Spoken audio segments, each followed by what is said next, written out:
Shalom, shalom, everybody. Welcome back to another episode of the Pulse of Israel here in our eternal and ancestral homeland, the land of Israel, in our beautiful, ancestral, indigenous, and indivisible capital, Jerusalem, since King David's time.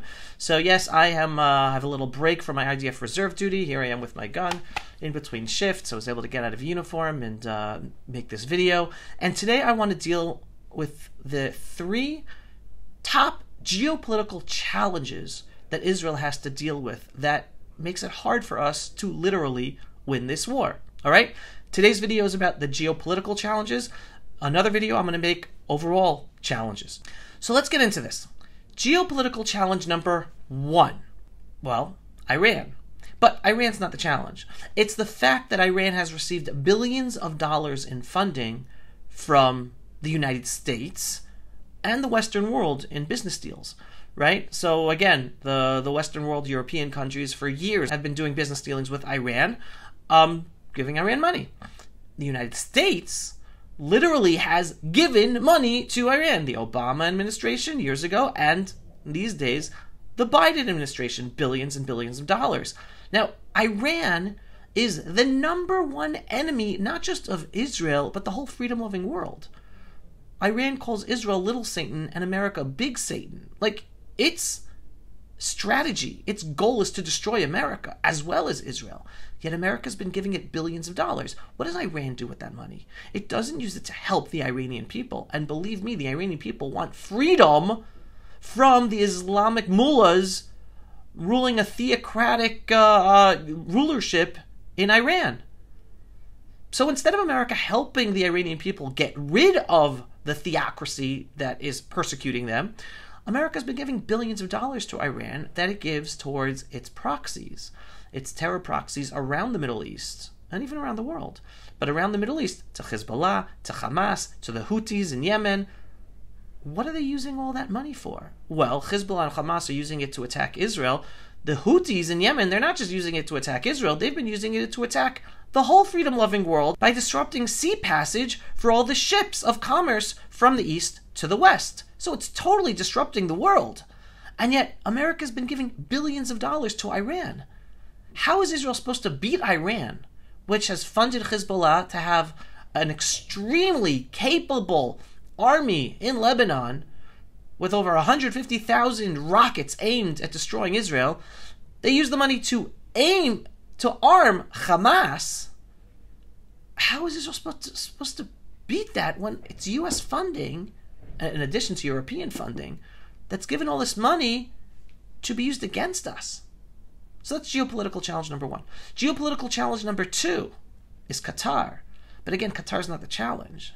It's the fact that Israel can't attack Qatar, can't take out Qatar. Qatar is the second biggest funder of Hamas in Gaza.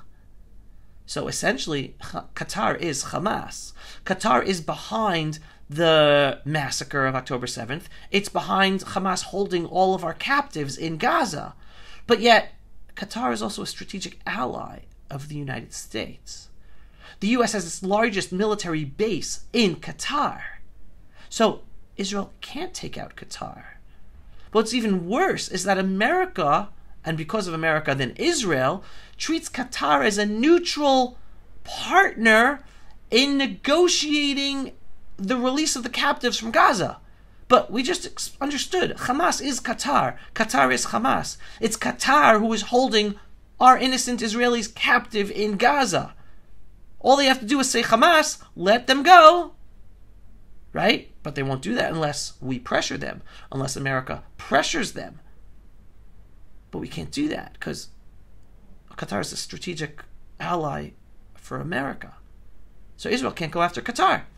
That was strategic. That was challenge number two.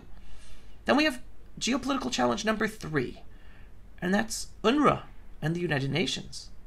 Again, another organization that has funding from European countries, from the United States of America, and UNRWA is all about teaching these kids in Gaza, Judea, and Samaria to hate Jews and kill Jews and dream about being martyrs. Little boys and little girls. That's what they're taught. That's what they dream of doing.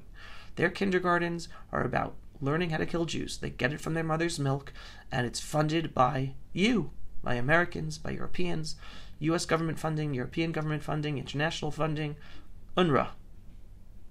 How are we supposed to beat our enemy when on all three of these geopolitical challenges, the Western world, right, supposedly Israel's allies, especially the United States of America, Israel's closest and biggest ally, is funding our enemies via Iran and strategic alliance with Qatar that we can't stop, and then funding UNRWA that is teaching blatant genocide,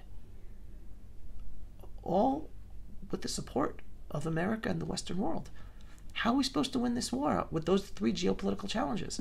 So I can't tell you the answer to that. I'm just telling you how challenging it is for Israel to win this war. That's why there's so much pressure on Israel to stop this war, because the Western world does not want us to win. If the Western world wanted us to win, then first of all, they would not have been giving money to Iran.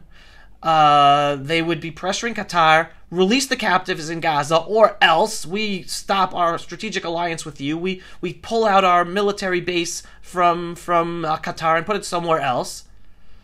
The world and America and the Biden administration would withhold funding and close UNRWA because it's about teaching genocide, not about helping the Arabs in Judea, Samaria, or Gaza.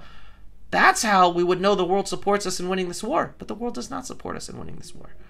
It says so in word, but its deeds show that it's totally fine with this war to destroy Israel and kill Jews and massacre us and kidnap us. That's our challenge. Those are three geopolitical challenges.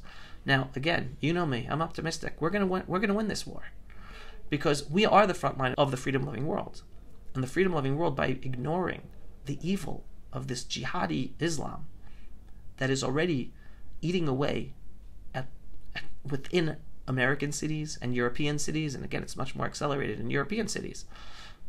They're gone. Europe is gone. America, if it doesn't stop this, the red-green alliance between Islamism and communism, socialism, it's eating away at what we all once knew and loved to be the United States of America. So the American people have to stand up against the weakness of its governments that are right, Americans and Europeans. They're all their governments that are working hand in hand, allowing this red-green Islamism, socialism alliance to break down and destroy your countries from within. But we here in Israel, we're on the front line, and we're going to beat them here, whether we have your support or not, in deed as well as in word. So I'm optimistic we're going to win. How, when, I don't know, but we're the Jewish people. We're here in our holy land of Israel.